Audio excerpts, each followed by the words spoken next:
I am ready. Serbisyong totoo ng GMA News. Patuloy naman pong binabantayan ngayon ang panibagong low pressure area. Sa taya po ng Pag-asa, huli itong namataan sa layong 960 kilometers sa silangan ng Mindanao. Sa ngayon ay maliit pa ho ang tsansa nitong maging isang bagyo. Nakapaloob ito sa Intertropical Convergence Zone na nagpapaulan sa Visayas at Mindanao. Samantala, tingnan po natin ang magiging lagay naman ng panahon sa iba't ibang bahagi ng bansa. Ang malakihong bahagi ng Luzon ay makakaranas pa rin ng pag-ulan. Dito po sa Metro Manila, may mataas na tsansang umulan mula umaga hanggang gabi.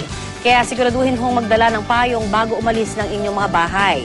Asahan naman na magiging maaliwalas ang panahon sa Visayas, maliban po sa ilang lugar sa katimugang bahagi nito na makakaranas naman ng maulang panahon. Uulanin din ang malaking bahagi ng Mindanao ngayong araw. Sumikat po ang araw kaninang 5:44 ng umaga at lulubog naman mamayang 6:01 ng gabi.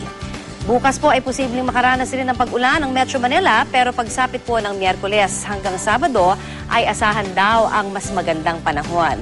Para po sa karagdagang weather update, pumunta lamang sa GMA News Weather page o GMA Weather Facebook page. Ito po ang GMA News Weather. I am ready, serbisyong totoo ng GMA News.